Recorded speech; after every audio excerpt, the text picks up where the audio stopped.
Happy Monday, listeners. Welcome to the 8th episode of the Sneak Preview. I'm Connor Eyzaguirre. I'm Austin Johnson. And this is our newest podcast dedicated to following the current film release calendar. We've got two films to talk about today. First, we have Netflix's newest black comedy, I Care a Lot. And of course, the big Oscar contender that just dropped exclusively on Hulu, Chloe Zhao's Nomadland. Sure to be another fun yet informative episode for you guys. But before we get into all that, let's take a look at what happened last week in film.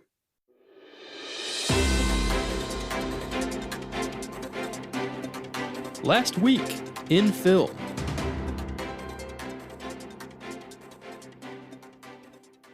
First up, we got two trailers this week. First, Disney's upcoming villain origin flick, Cruella, starring Emma Stone as everyone's favorite deranged puppy murderess. Cruella de Vil. Film is set to release theatrically on May 28th. Expect that to be delayed if they're not pushing it to Disney+. Cruella. Did you get a chance to check out this trailer? Yeah, I saw it. I saw it just while watching television. Looks all right. No, not like super jazzed about it, but yeah, it looks okay. Do you think this is an effective use of girl power? I mean, Maleficent, great you can question. kind of explain her origins, but how are you going to justify literal puppy murder? I don't know. Not sure about that one. Yeah. Yeah, I think it's not a smart move. The trailer makes it look like it looks like Disney's Joker.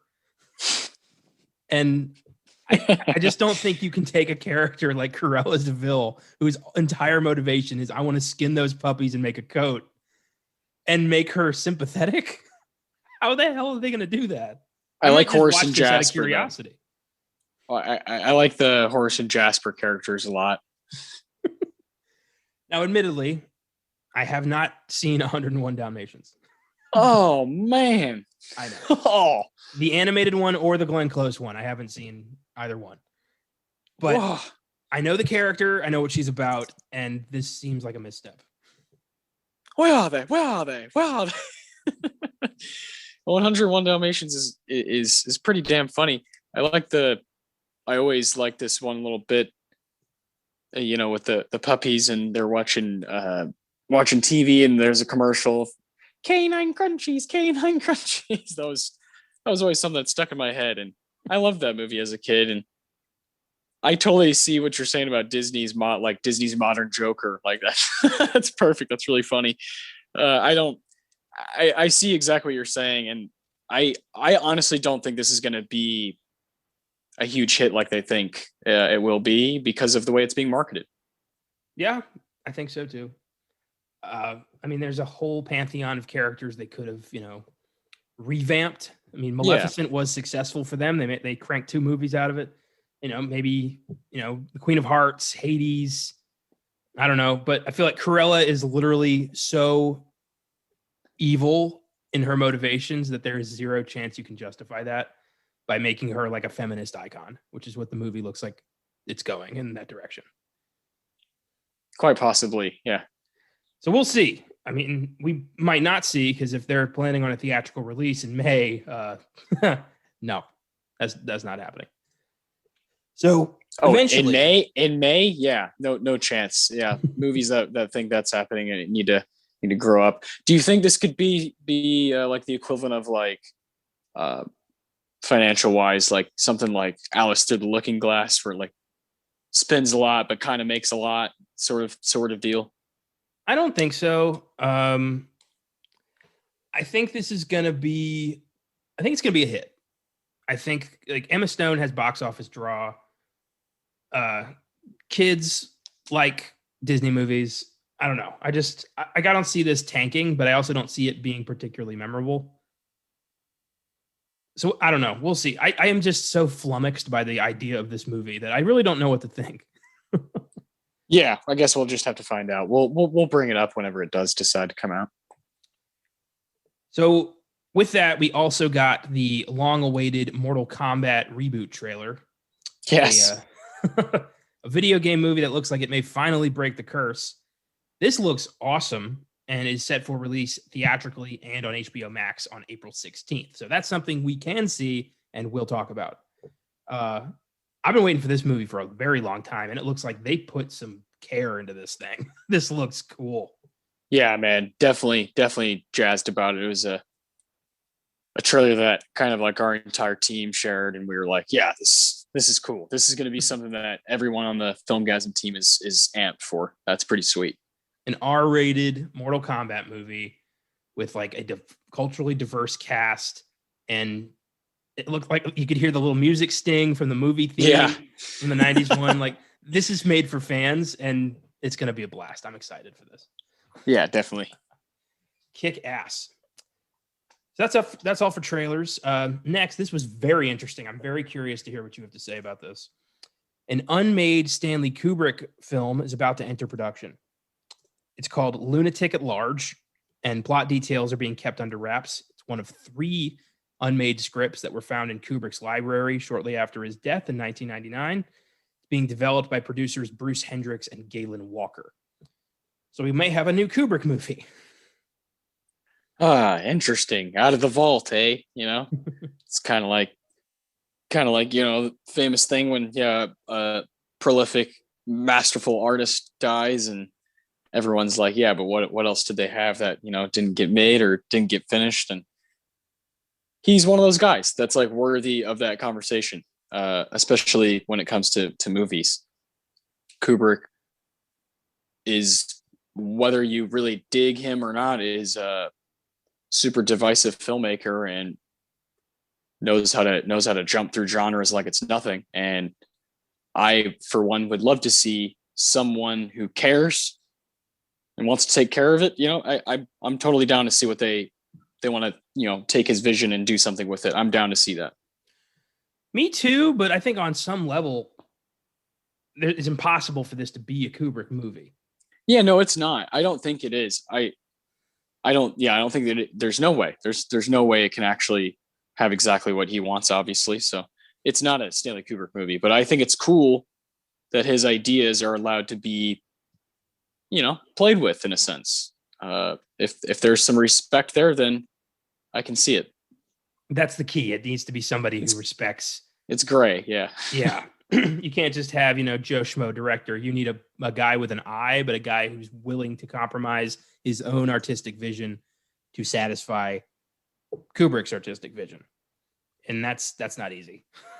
The guy, no, not at all. The guy who's willing to sit in this director's chair is, you know, the guy who doesn't like to give up his own vision. Like, you know, David Fincher, Paul Thomas Anderson, like, these are the guys I would want to do a film like this, but they would in no way put their own ego aside for it. Yeah.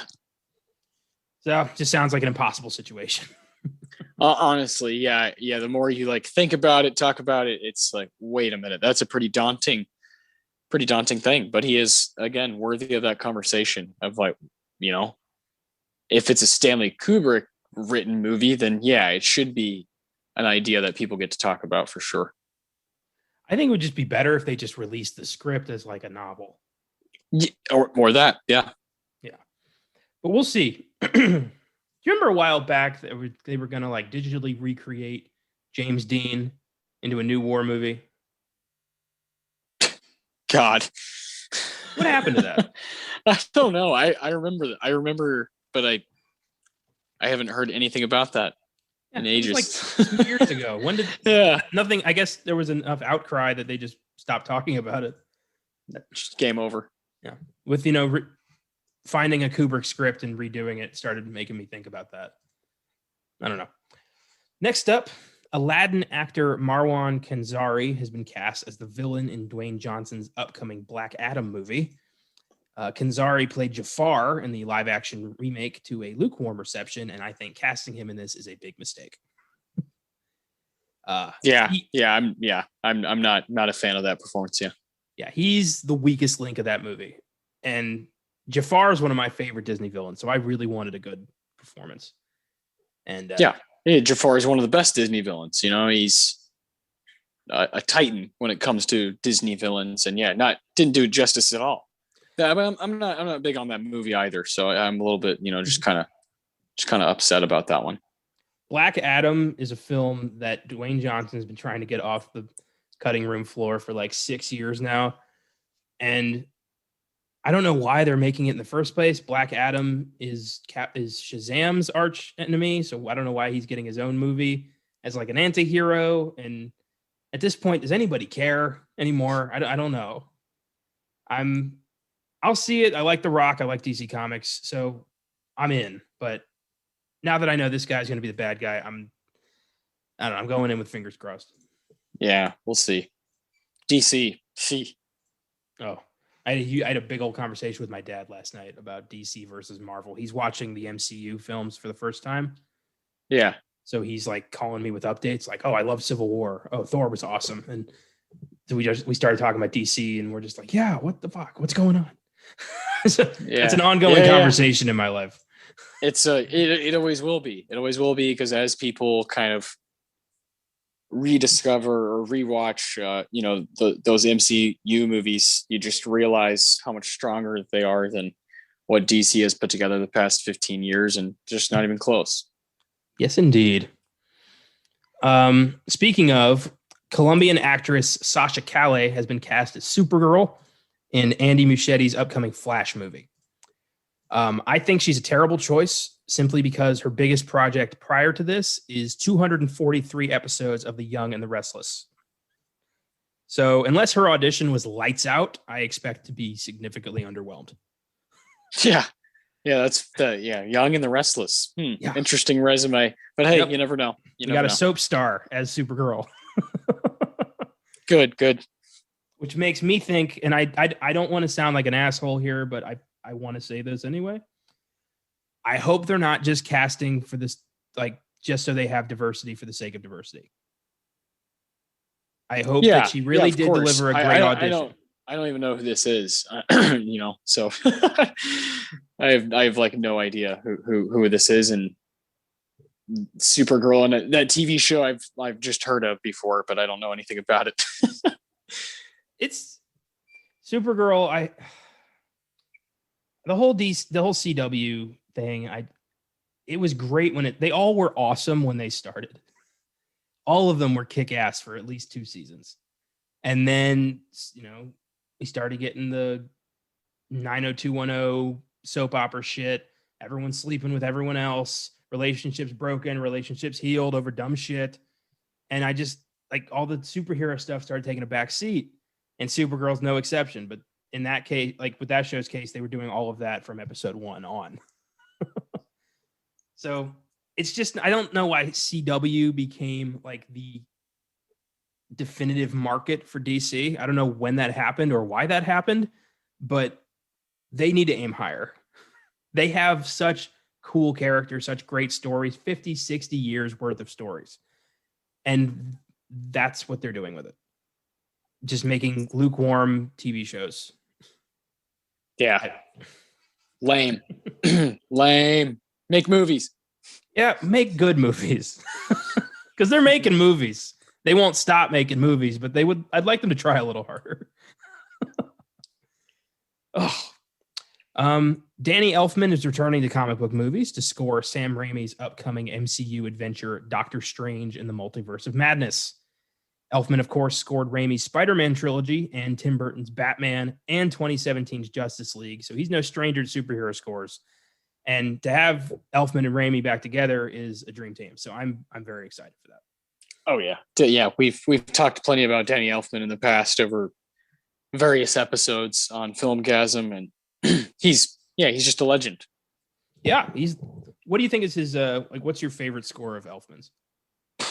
What's funny is when I asked you earlier about Alice Through the Looking Glass, he also did that score too. It's not my favorite, but he did that one.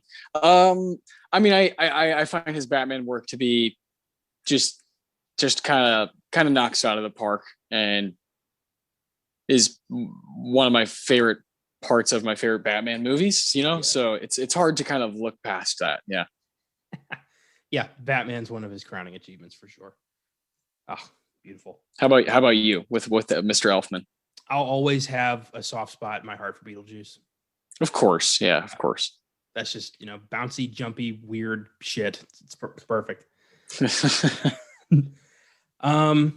Next up, Ari Aster is teaming up with Joaquin Phoenix for a new A24 production titled Disappointment Boulevard. All that's known about the film's content is that Astor described it as a, quote, nightmare comedy, and it may be at least 4 hours long. Oh, yeah. Yeah. So what do you think of that?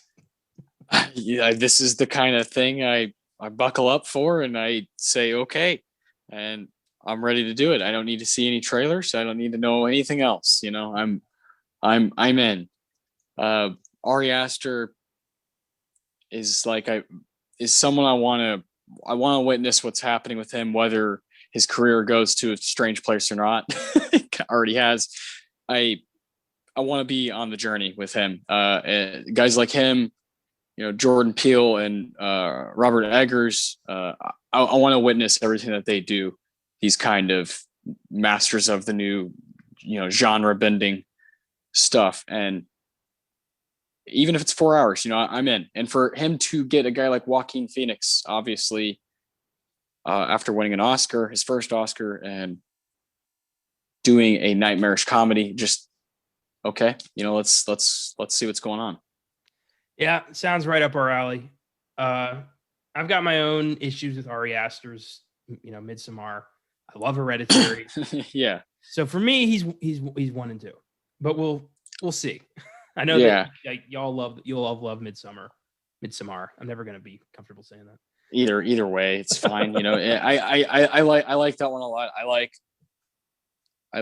a lot of aspects to his second film, and of course, Hereditary is, to me, it's a like through and through masterpiece. Any which way you look at it, I think it's a 10 out of 10. Just like, wow, bonkers debut.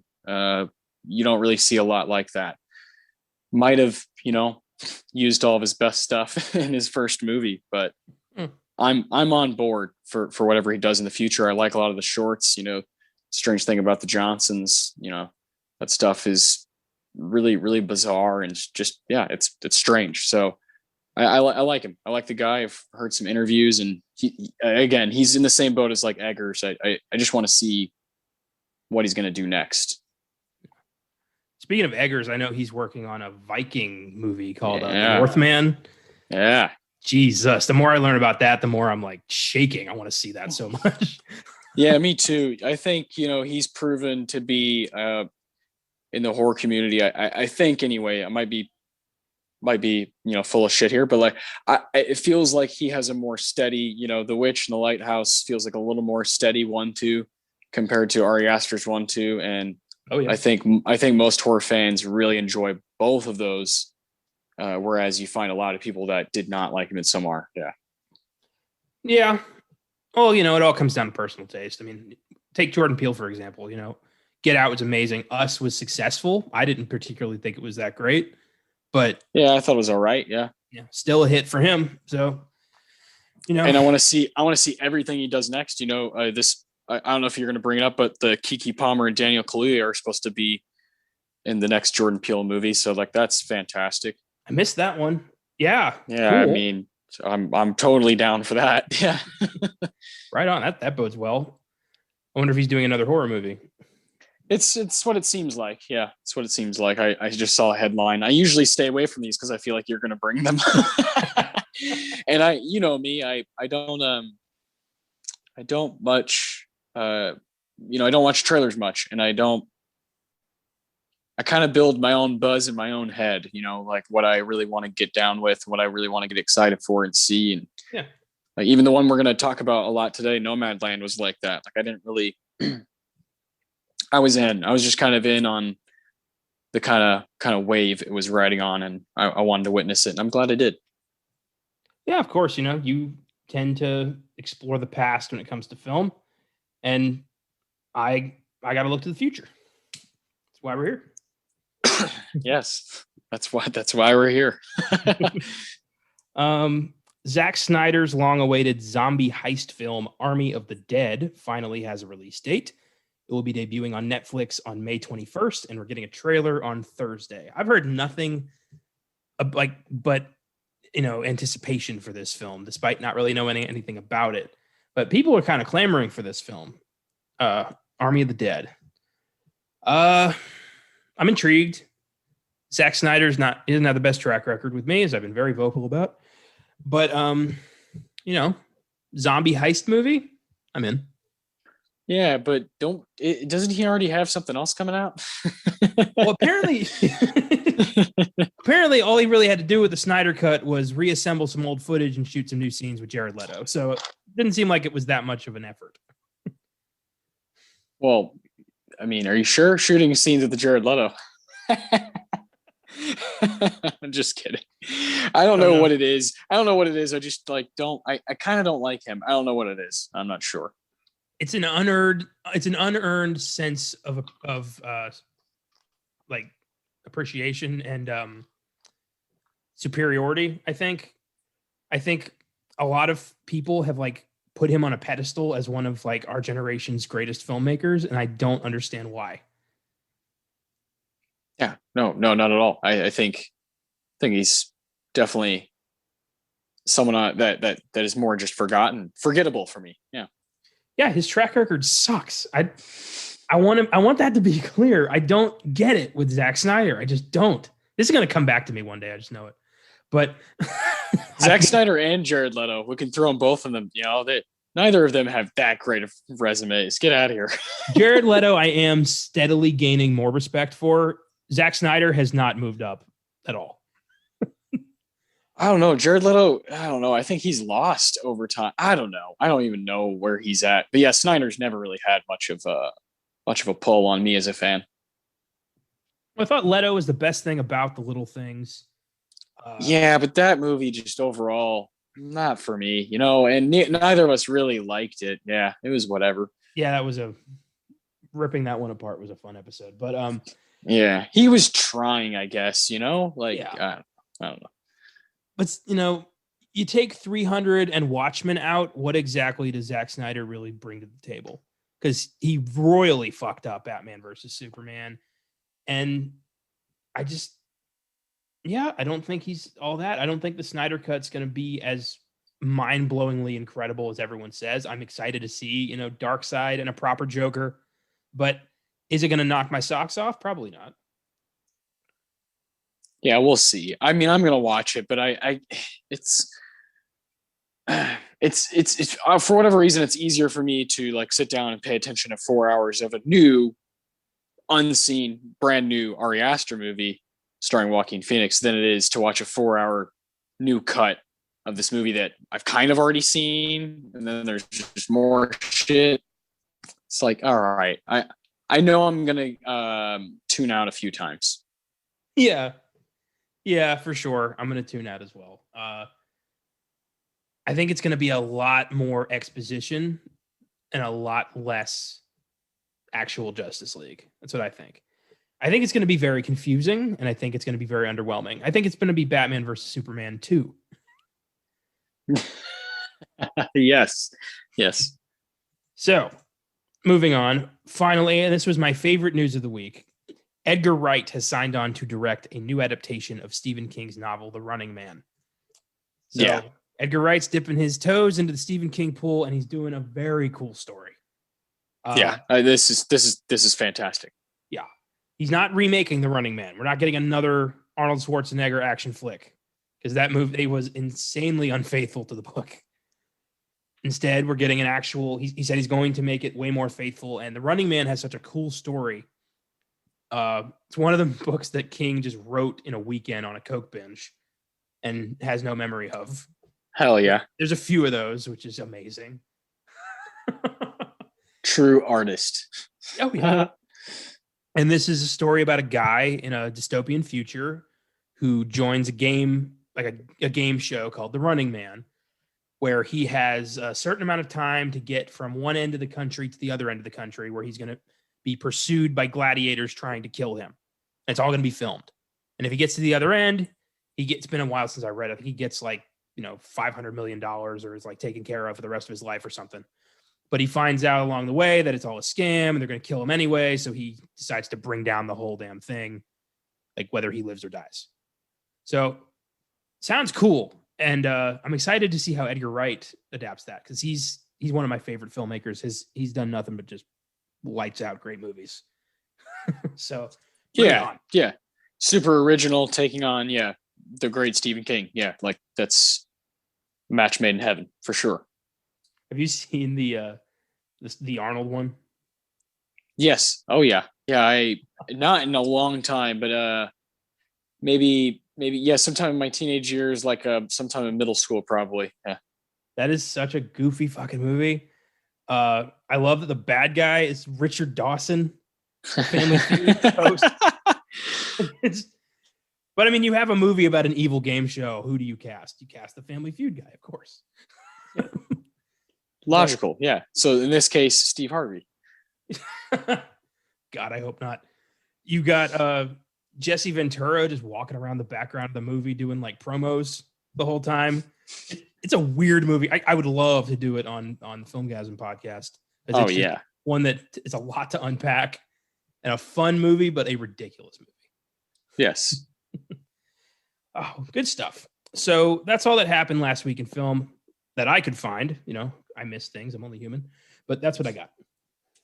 All right. Yeah. That all I have to add is that Keke Palmer and Daniel Kaluuya apparently going to be in the new Jordan Peele film. So yeah, that's all I have to add. And you know, I only got around to one movie this week, but I'm excited to talk about this one that's kind of creating a bit of a storm on Netflix. Yeah, that's how I discovered it. So before we get into Nomadland, I wanted to give my 2 cents on Netflix's new black comedy, I Care a Lot, starring Rosamund Pike, Peter Dinklage, Asa Gonzalez, and Diane Wiest. Neat idea. Cool idea. It was, I like films about con artists. And, you know, a movie that it reminded me a lot of was Matchstick Men. From 2005. You mentioned that to me, and I definitely want to get to it because of that. But the thing that really keeps this film from being all it can be is Rosamund Pike's character. She does a great job, but her character is one of the most detestable human beings I've ever seen in a movie. And the movie keeps trying to make you like her. But what she's doing is so cruel and unapologetic that there's no way to like sympathize with her at all. I was rooting for Peter Dinklage, the bad guy, to kill her the whole movie. Oh God. And I know I'm not alone in that. But it's an interesting film. Rosamund Pike plays a con artist, elderly guardian who has a doctor on the inside who fakes wellness reports so that Rosamund Pike can go to the court and say, this old person is not able to take care of themselves.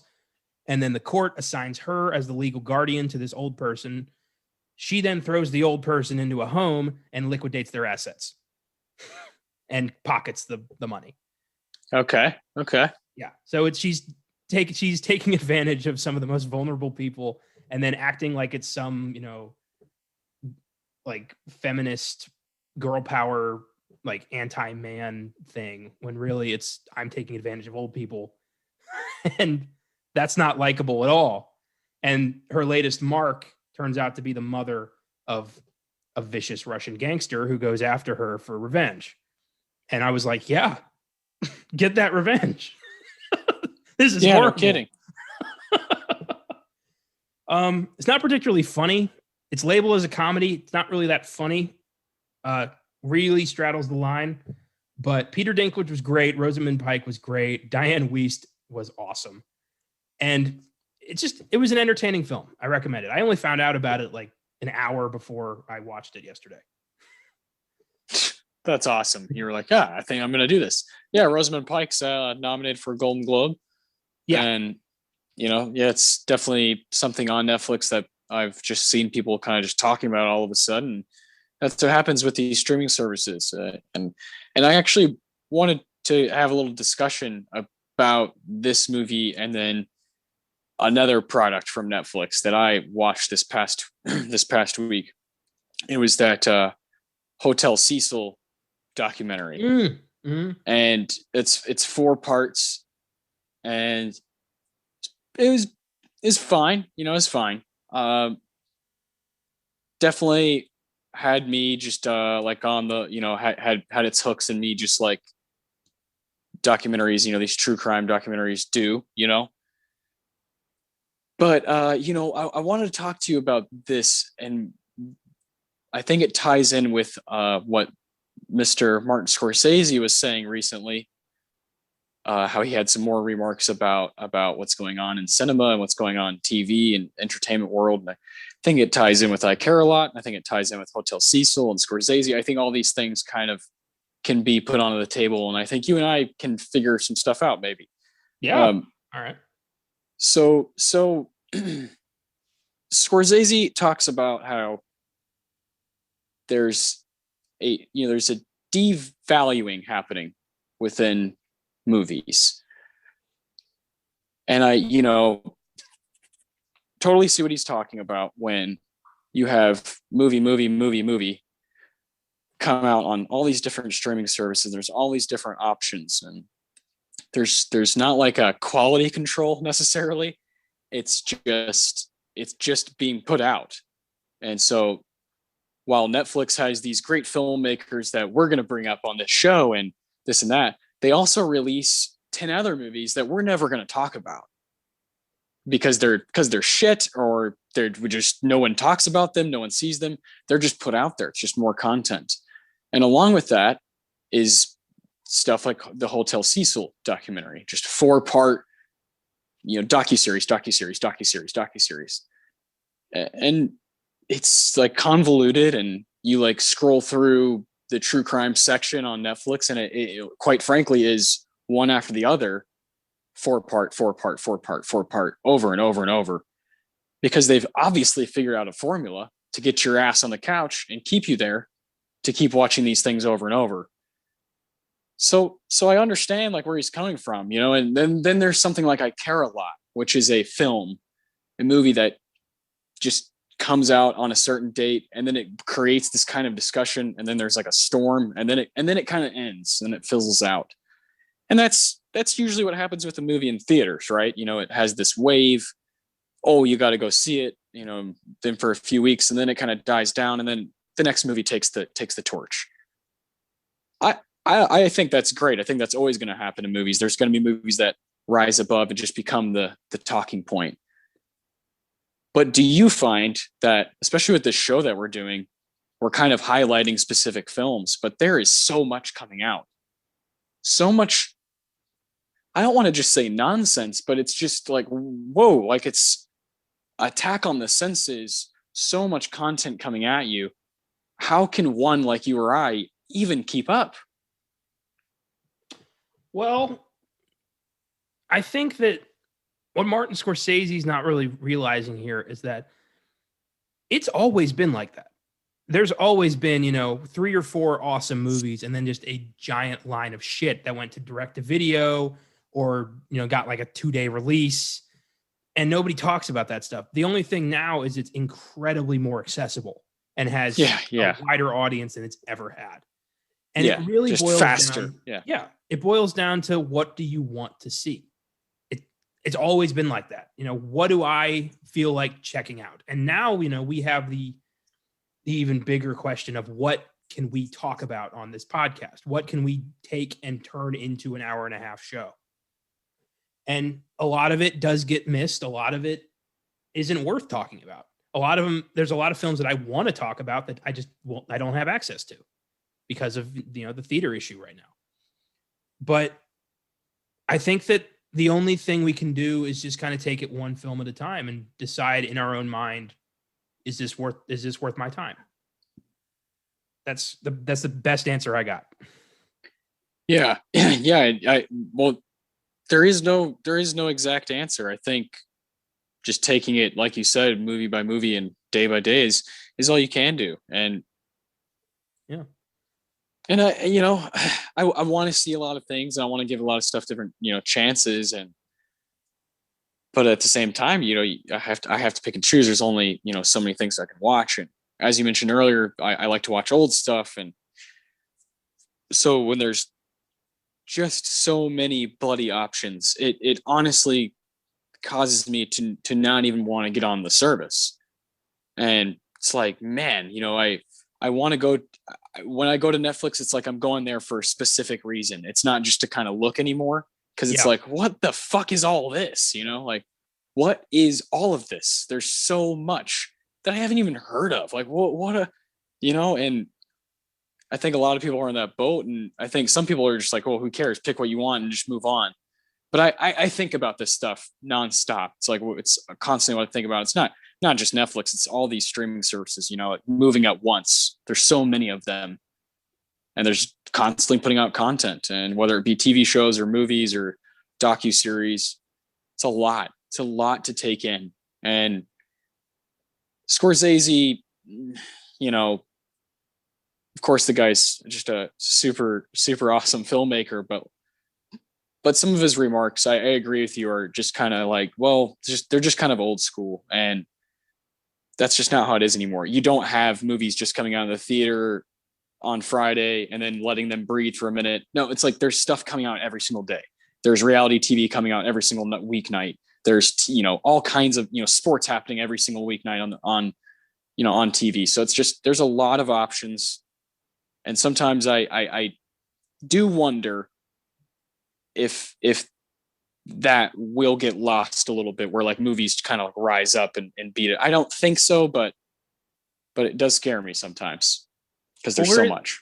Well, we're in the midst of an unprecedented situation regarding the film industry right now, where films don't have an opportunity to breathe in the theater because everything that was supposed to come out in the theater has been pushed back indefinitely. So what we're getting is quote unquote, the little stuff. But also, the way we kind of do this show is we have a roughly 3-day turnaround on the sneak preview, because most stuff comes out on a Friday. We record this Sunday night. It's out Monday. So we have roughly 3 days to watch everything we want to watch for this show. And we have to make sacrifices. We have to make commitments. We have to decide, like, is this going to be the movie or is that going to be the movie? Yeah. And then we pepper it with, some other stuff we were able to get to. But it is really, we look at a film release schedule and decide what here is A, accessible to both of us, and B, worth talking about. And we don't really have that problem with Filmgazm and Oscar Sunday, because those are, looking in the past and making a schedule of everything that has come out, and we get to kind of make that on our own time. This show is entirely based around, scheduling and release calendars and whatever that comes out. If stuff gets pulled, we got to refocus an entire episode. So the way I see it is, Exactly. I don't pepper my time with reality TV or sports or docuseries anyway. I shove as many movies into my free time as I can, and I'll always have something to bring to the table on this show, regardless of, how like reviews or where it comes out. Like, I'll find it. So yeah, I'm not really worried. Yeah, no, I believe you, man. I believe you. I'm not really worried about the direction of like where film is headed or how things are being monopolized, or, the availability of content and the amount of content, because all we're really dealing with now is accessibility, because there's always been this bubble of just, important shit rises to the top and the little stuff gets forgotten. It's always been like that. But now I think the little stuff is getting a chance to shine in a way that they never have before. So I'm looking forward to where this is all going. It's definitely, that's a very optimistic way of looking at it. I think that a movie like I Care a Lot does have a chance to do something special, and that is cool. And I do love that, people don't have to worry about seeing something like Judas and the Black Messiah in theaters and spending a bunch of money. Like, I can just see it at home. Like, my girlfriend and I can just watch it at home instead of spending $30. That's cool. That's cool. Yeah. And, these filmmakers, they grew up in a different era. They grew up in the day of the local theater, the 5-cent ticket. Like, these are guys who film has been a certain way their entire lives. And now that everything's really changing in a permanent way, they don't really know how to grasp it. I mean, remember Spielberg was trying to get Netflix movies thrown out of Oscar contending? Like, Yeah. No, he's definitely, I think he's old school, and yeah. Like you said, from a different era. I do think it's very interesting that he brings up the point of when I hear the word devalue, when like a movie, just like the movie world is a bit devalued. I take that seriously when a guy like him says it, and I think about it. While I don't really agree with him, I see what he's saying, and I understand like if someone like him is to get on Netflix, I understand why he would be like, what is going on? Like, what's going on? I understand. Yeah, I don't think anything's getting devalued. I think everything that comes out, somebody is going to want to see it. And I mean, that's really, all you can hope for these days is that somebody wants to view your product. And some of them are going to be huge, crazy, streaming hits like, Yeah. I don't know, Bird Box comes to mind. That was a phenomenon. But yeah, not a good movie. Not really, no. But some of them, like I Care a Lot, are going to get people talking. They're going to check it out. They're going to think, oh, that was great or that was shit, and then they're going to move on because that's how people have always viewed film. That's great. That sucks. What's coming out next week? Yep. Keep moving, and then everything in between. Everything in between. TV is obviously kind of king these days. Just like rules the conversation. Yeah, and it's not really. I don't have that kind of time. I can't. Neither do I. I'm in the same boat as you, where I really don't watch very many TV shows at all, and I don't watch a lot of miniseries or anything like that. It's like the last one I watched was Fargo. That's the last TV show I committed to and watched week to week. I just don't. I don't really care too much because I much rather watch a couple movies or spend my time in that way. But I do. I watch a fair amount of sports, a little bit of basketball, quite a bit of soccer. And that's like like you said, those are the sacrifices you got to make, just kind of like with your spare time, it's what you can get to. And I do hope people like consciously think about what they're choosing to watch. I really do. I think they are. I think people's spare time is more valuable now than it ever has been, considering what the alternative is, death. And people are, I think, really giving more focus on these services than ever before. I think HBO Max especially has had an opportunity to like pop because of this pandemic and the situation we all find ourselves in. And they're delivering first run movies for us thanks to that Warner Brothers deal. So we are getting good content. I mean, we're getting, we're 8 episodes deep on this show. We've covered a lot of new releases, and I think most of them have been pretty damn good. Yeah, no, I've genuinely liked a few of the movies we've gotten to watch through HBO Max, through Netflix, through Hulu. For Nomadland. Yeah, man, there's been a couple, and I think Judas so far is my favorite. But there's been a few others. I liked One Night in Miami and Pieces of a Woman through Netflix. I liked that one a lot. Yeah, it's been interesting for sure. Yeah, and I think the road ahead is just going to be more creative. I think this is the show that's really going to go in so many weird directions, more so than our other two shows, because they have pretty narrow focuses. This one is all over the map. The possibilities on this show are endless and out of our control, which is kind of exciting. It is for sure, and there's no telling. And you and I want to deliver some good content here on Sneak Preview, and we want to do movies that do have kind of a word of mouth, because we want to be a part of that conversation as well. Yeah. So that's why, like today, the main focus is Nomadland, because Nomadland is already up for 4 Golden Globes, and a lot of people are already talking about it being up for some Oscars, and Frances McDormand is awesome in it. So that's why we chose it to be the base of this show, this episode. For this show, the only way, like the way that we're going to do these movies going forward is if it came out in 2021, it's fair game. Yep. And until, December 31st, and then if it comes out in 2022, it's fair game. That's how this show rolls. This is, the current film release calendar. If we get to stuff late, we get to stuff late, but we're getting to it. Yeah. 100%. Right on. Speaking of, due to time restraints, lack of theater access, and an enormous storm that froze Texas over, we were not able to view The Mauritanian. So yeah, no. When we can, we'll bring it up. But I've heard good things about that, and I hope to see it eventually. Same, likewise. So with that, let's get into the meat of today's show, Nomadland. Had a bit of a rocky road in its release. It premiered at the Venice Film Festival last September, where it won the Golden Lion, the highest prize a film can get at that festival.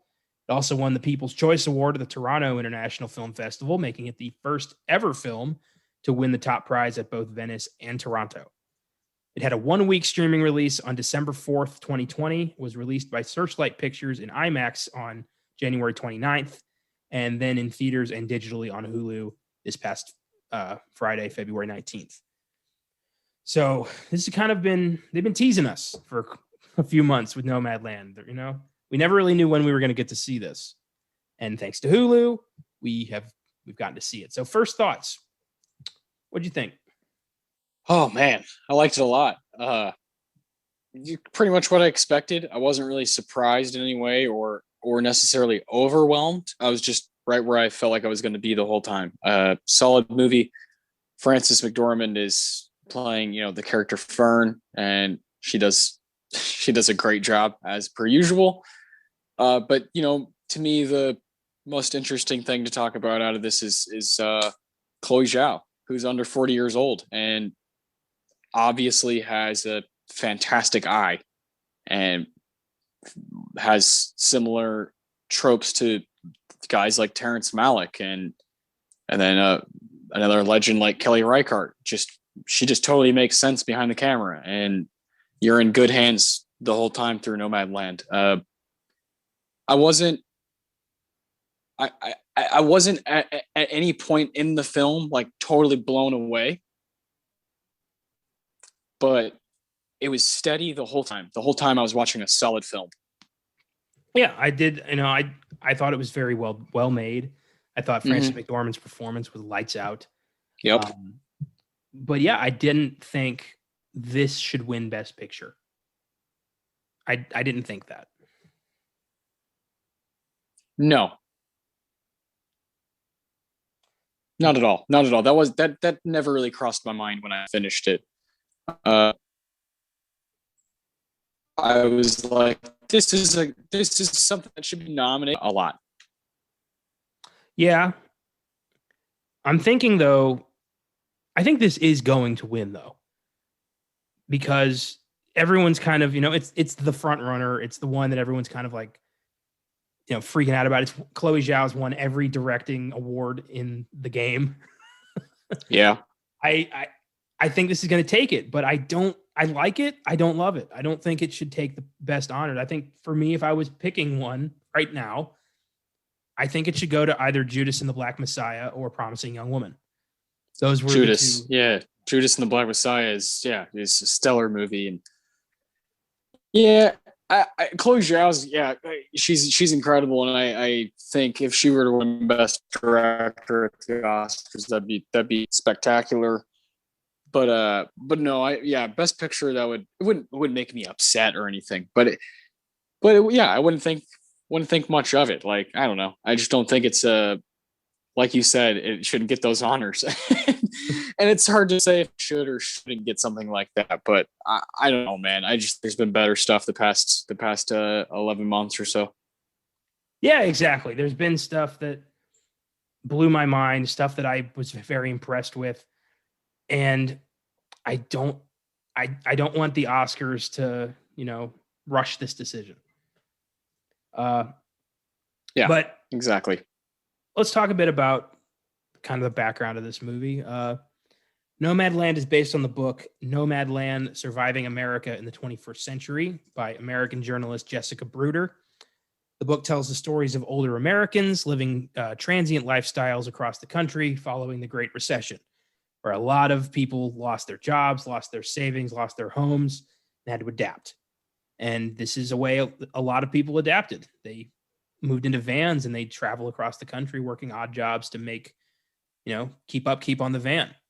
It's their whole lives. And that is really fascinating. I think that what really it made this film stick with me is that this is a side of America that we very often don't see or hear about or talk about. And it's the ones who've been forgotten. It's the ones who've, had everything taken away from them and never got it back. We don't see these people's stories. And I like that this film shined a light on who these people are. Yeah, man. It's a pocket of American culture that totally doesn't get the spotlight it deserves and is perfect for filmmaking too. It's perfect landscape, perfect personalities and kinds of characters to bring into play. And I think Chloe Zhao, like doing that early on here in her career, is a really, really, really smart move and good move. And I can't wait to see what she does next. Well, what she does next is gonna fucking rock, and we're gonna talk about Eternals. That, right? Yeah, I mean, different. Other than I know she's doing Eternals. I mean, stuff like I can't wait to see another kind of Nomadland kind of movie. I know. The film was written and directed by Chloe Zhao, who has also directed the films Songs My Brother Taught Me and The Rider. She's been tapped by Marvel Studios to direct the upcoming MCU adventure Eternals, set for release on November 5th, but that is tentative as hell. I think she has a very talented eye for making. I think she makes the setting the most important character, which is really cool. I love when filmmakers can do that, can make you kind of feel this world we're living in is bigger than we think. And yes, exactly. Bringing that kind of mentality to the Marvel universe is going to be very interesting. I'm excited to see what the stamp she brings on Eternals, which is really a series I know almost nothing about. So I'm going in blind on that one. Perfect. That's the best. Yeah. Two-time Oscar winner Frances McDormand plays Fern, the woman we follow as she lives her life in her own basic way. McDormand won her Oscars for her roles in Fargo and 3 Billboards Outside Ebbing, Missouri. She was also nominated for her roles in Mississippi Burning, Almost Famous, and North Country. She's also the current frontrunner for Best Actress at this year's Oscars, which would put her in an Oscar pantheon that very few other actors have reached. And we talked at length about this in our Oscar Sunday episode on Fargo yesterday. I have no issue whatsoever with her taking Best Actors, although personally I want Carey Mulligan to get it, but I don't think that's going to happen. Yeah, we'll see. I think Franny, if anyone has anything locked up from Nomadland, it's Frances McDormand. Yeah, she's very well liked by the Academy and quite frankly by me. I'm a huge fan, and I'm pulling for her.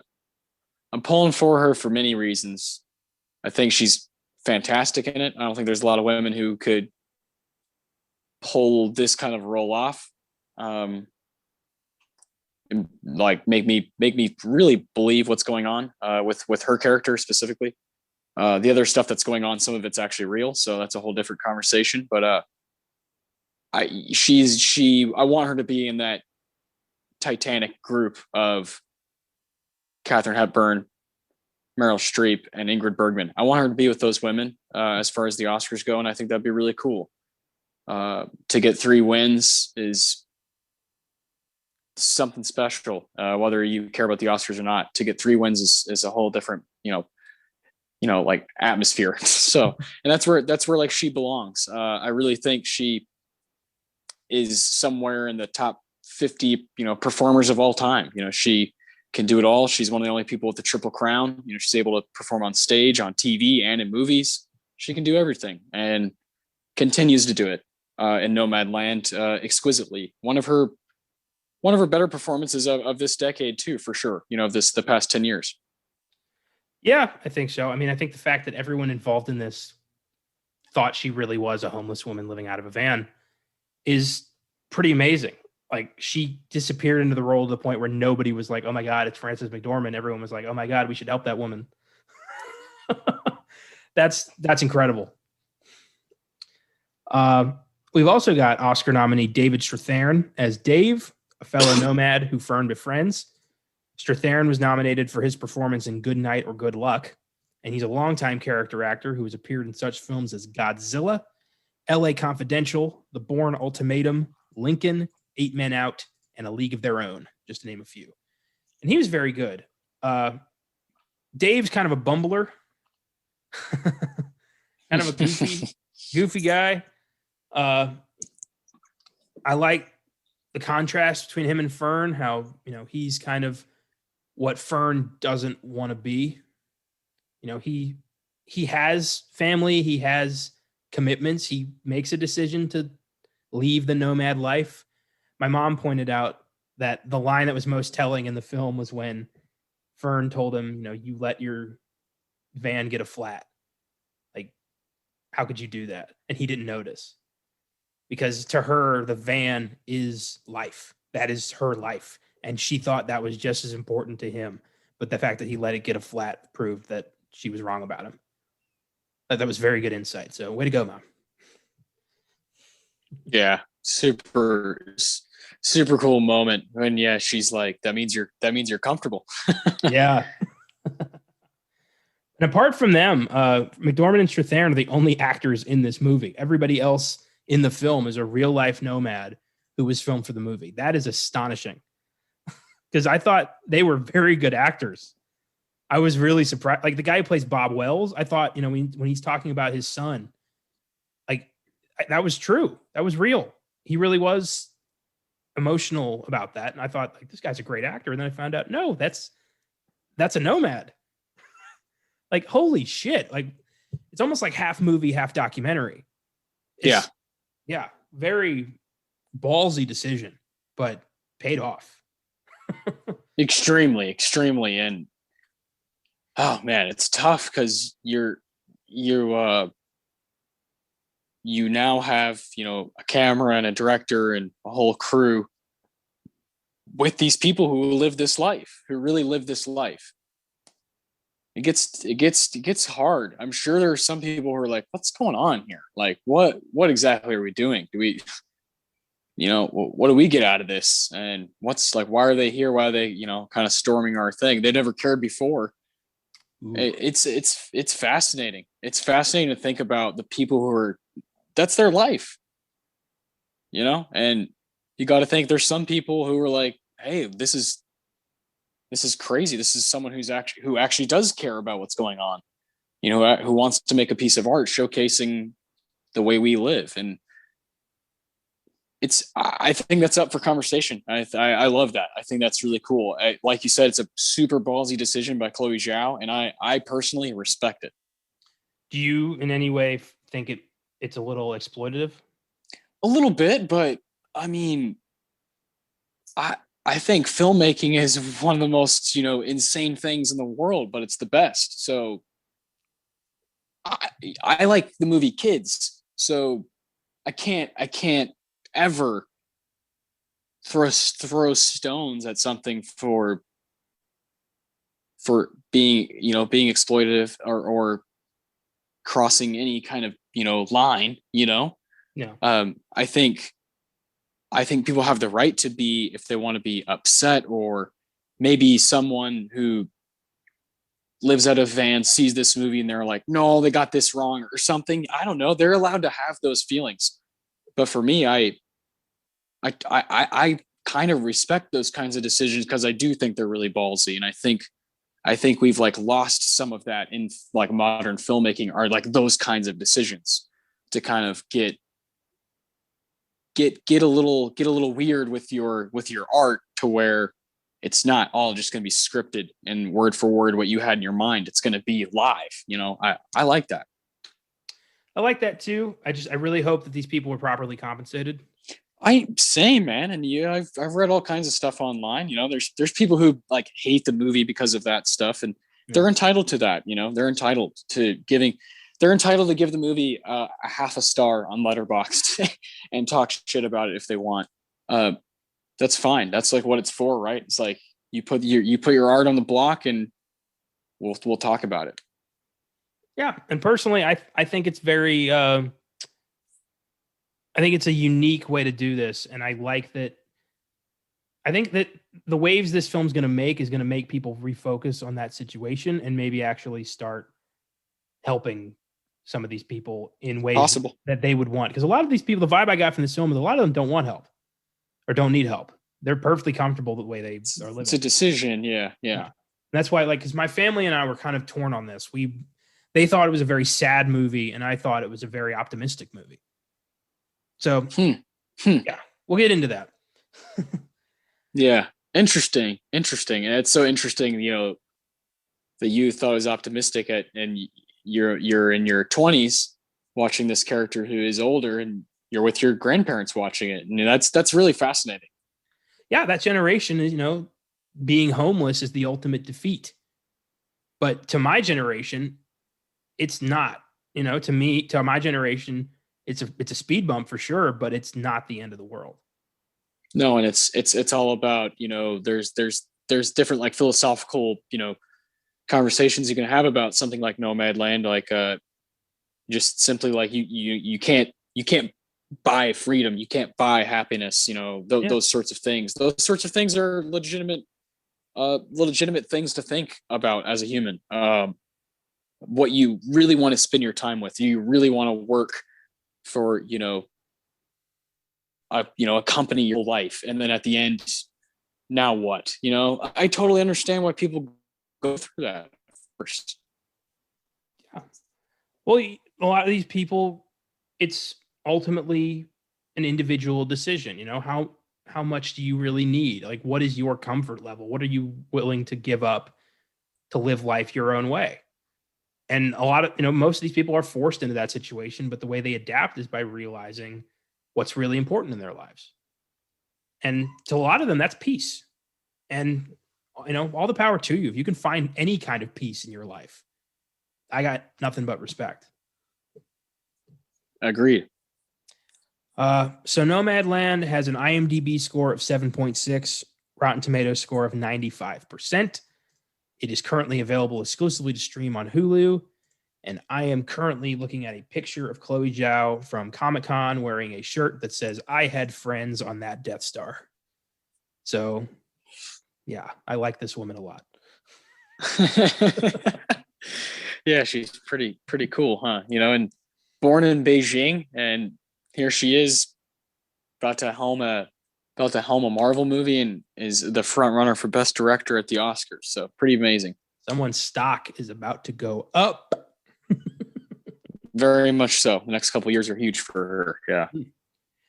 So let's discuss the film itself. There's a line towards the beginning that I think defines the whole film. And it's when Fern is I think it's at like Walmart or a Dick's Sporting Goods or something. And she's approached by a mother, an old friend of hers, who asked, "Hey, I heard, like, if you ever need any help, just let me know." And the kid asks her, like, "Is it true you're homeless?" And Fern says, "I'm not homeless. I'm just houseless." I loved that. That is a great line. What is a home? What is home? Yeah, perfect. Very nice. Very cool line. I think kind of sets you up for Fern's mindset throughout the whole movie of, home is inside of me. I've always got my home. Very nice. Yeah, you also have when she's at lunch and that girl has all the Smiths tattoos all over her, and she says, like, that's the line, like, the home is home more of a mindset, and that's pretty much what the movie's hitting at over and over is you do carry something with you that's really important for sure. Yeah. Who says you need a house to be fulfilled? I don't, I like that this movie really kind of jabs at a lot of our, our rules in our society and what we kind of been fed for generations over what success and peace really means. And this film kind of shows you that there are other ways to be free of all that, to have a little control over your own life, which so few people in this country have. Yeah. And there's not a lot of films made about the homeless, especially from the perspective of a homeless person. And one film that came to mind is 2013's Blue Ruin. It was a film that kept popping in my head because of this. And if you haven't seen that, guys, check that out. That's on Netflix right now. It's a great movie, kind of a drama that turns into a crime thriller about a homeless man hunting down the guy, his family. But yeah, just there's not a lot of films made about the homeless. I've mentioned that a couple times. You got the Fisher King, Robin Williams, doing a good bit there as a homeless guy. Yeah, just there's an angle to take, right? with stuff, and Nomadland takes a really specific one and hones in on it, on a pocket of culture, and I love that. For sure. I was blown away by the score. Oh yeah, woof, those keys. And technically, it's not really a score. It's Ludovico Einaudi is the musician, and I guess it's all music taken from his catalog. Like, it's not a score written for the film, which is a little odd. But kind of like that. It worked. It worked very well. My only gripe is that means he's not going to be eligible for an Oscar. That's true. Yeah, because it's just pieces from different albums he already has. Yeah, it's mostly piano with a little bit of violin in there, but it is gorgeous and emotional and really telling, and I loved it. Same. I also really, really love the cinematography in this film. Yeah. Oh, lights out. Joshua James Richards is the director of photography on this, and he has not done a lot. This is his third film. Incredible. God's Own Country and The Rider, both from 2017. He's done a lot of shorts, and then he did a music video with Jay-Z and Damian Marley. That's awesome. So yeah, this guy probably a shoe-in for cinematography at the Oscars, I think. That's good to know. I mean, obviously Chloe Zhao is someone we brought up, but she is not only the director, but she edits her own stuff, and I really dig that. So it'd be cool to see her get nominated for both film editing and directing. Yeah. So, screenplay too. She wrote this too. I'd like to see that. Mastermind behind it, and mad respect. Oh yes, absolutely. What are some scenes and moments that you'd like to highlight from this? Oh man, I found when the camera goes to kind of like verite style when she's just at like Amazon, it gets kind of bleak and almost kind of traps you as like a viewer. And I thought that was really cool how it kind of traps you and makes you feel exactly how she's probably feeling in each moment, Fern. And that's partly Frances McDormand's great performance, but also everything else that's working behind the camera. I love that, man. I love that each setting that she was in, they aligned totally, Frances and the setting. And then I mentioned earlier, but there's a Terrence Malick-esque, touch on this when you're just looking at her walking through tall grass, or the patience that a filmmaker can have is really important to me. And I think Chloe has the right amount of patience. And those are some of my favorite things about Nomadland, is just kind of how it just kind of, the cloth of it, the material within it is like, it moves really, really interestingly. And I think it's just really, really well done.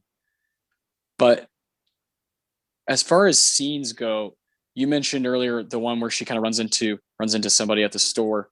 I thought the scene when Dave dropped that box and broke this plate, that scene when finally something that belonged to her, that has belonged to her, was like, like she got angry. She got really angry about it. And you have a really nice, piece of the, I guess, soundtrack there. And it's her gluing the plate back together. And I was really kind of stirred up by that like 5-minute scene when he breaks it and she says, "Go over there." And it's just a kind of one of those humanizing scenes. And I thought when you had the two only actors within the movie kind of going at it right there, is really interesting. Yeah, very interesting. I love all this stuff with Fern and her sister. Oh man, knowing with Fern, seeing that she has a way to stop living like this and chooses not to do it. gave you some real insight into who she is. And it just, you feel for her. You have no choice but to really kind of latch on to her. And Frances McDormand's face is so expressive. She does so much with so little in this movie. She can, little eye twitches and like, half smiles. She tells you everything you need to know about how she's feeling in that moment. It's incredibly layered performance. Might be her best. I mean, it's definitely her most subtle, but yeah, I can't sing her praises enough. Exactly. Yeah, she's she's so good. The facial expressions are kind of her trademark, right? You mentioned on Fargo when she has the gun and sees what's going on, her eyes light up. It's a famous picture, famous shot from the movie. Like, she's been doing that for fucking 40 years. She's just been cruising right along, using her eyes and her mouth and different hairstyles. She's just using who she is, and it's beautiful to watch. It's nice when a character actor gets, Oscar gold, and she's going to do it for a third time, most likely. Yeah, it's pretty cool. Hell yeah. So Nomadland, we didn't really get too, deep into it, but it's a film that really you have to watch to fully kind of appreciate. It's a film that's mostly about, circumstance and landscape and really just showcasing almost the forgotten side of America. It's definitely a film that just kind of takes it moment by moment. You have the moments with Swanky that are really special, really sweet, and like you said, you mentioned earlier the moments with Bob Wells. It's just conversations and nice cinematography. Again, it's just kind of a solid film altogether. But I totally think it's one that you kind of have to have seen to understand a conversation. Whereas something like we did last week, Judas and the Black Messiah, it's about literally these exact things that happened 50 years ago. So it's totally different. Yeah. And in terms of why we don't really want it to win Best Picture, let's talk about that. So what is it about this film that you think is keeping it from a deserved Best Picture win? I don't think it ever breaks there's like a barrier that most, for me anyway, the ones that I want to win, Best Picture movies that kind of bust through something different. I don't think Nomadland does at any point. I think Parasite did it a few times. I think Moonlight did it. I think even Spotlight did it at the end of the film. I think there's others. I think No Country for Old Men did it. I think there's some that can do it, that can really kind of claim it, kind of claim I'm worthy of all the conversation. And I don't think Nomadland is there. Okay. So you think it's, you know what I'm saying? I'm kind of comparing it to history. So you think it's holding back? A little bit. I think obviously we talked about the ballsy moves like at the fundamentals of the film. But as far as the screenplay goes and the directing goes, I love the directing, but I do think I've seen stuff like it before. And the screenplay, I think it could have gone to another level. I 100% agree with you on the screenplay. To me, a big issue with this film is there isn't really a story. There's not really, not at all. Yeah, there's no story. The screenplay is pretty bare bones. I think that this is a good movie. It's a beautiful movie. It's very well acted. But am I going to come back? I don't think so. I feel you. I probably will watch it one day, but yeah, I'm not going to be like itching to get back to it for the next year or so. I do recommend it. I give it an 8 overall. I want people to venture out and see it and give their own, 2 cents into it. But yeah, as far as all of the hype that it's gotten and all this other stuff it's won, I just was a tad underwhelmed. Not like, whoa, what the hell? It was just, it was really solid, but it never never kind of like slapped me in the face and was like, holy shit, this is an amazing movie. Yeah. And I think, like you said, because the story never really goes there. And that's probably part of the point, is that the character never really latches on to anybody. So you never really get that kind of like 1-2 latching on. Because if the movie was about what's that one character's name? That one lady's name that she does the puzzle with and works with for a little bit at Amazon. Linda May. Yeah. If the movie was like about like really focused on just them two, and then at the end of the movie they have to take separate ways, that would like, tear your heart apart. Yeah. That's like classic movie, So I respect the decision to kind of keep it a bare bones script, but at the same time, I think it was held back by not kind of attacking like one of the relationships, or figuring out exactly what clicks most with Fern. Maybe go even deeper into what does Dave really like about her. I don't know. Not sure. It teased a lot of potential storylines and didn't take any of them. Yeah, I guess that's the main thing. It's like an hour and 45 minutes or something, and could have standed, it's already a movie that moves kind of slow. I wouldn't mind it being a little over 2 hours, add a little more meat to your relationships. That's fine, to get more character development. Because it looked beautiful. So I had no problem watching it, and I do recommend it. And obviously Chloe Zhao is a name to just reckon with. Absolutely. I give this an 8 based on the performances and the direction and the cinematography and the music. Yeah. Good, all good things. Yeah. Mm-hmm. Yeah, I think it's going to divide some people. Like I said, I found it pretty optimistic. I think that this is a film about a woman struggling with tremendous loss, but finding her own peace and finding a way to cope in her own way and living a life that she feels makes her stronger.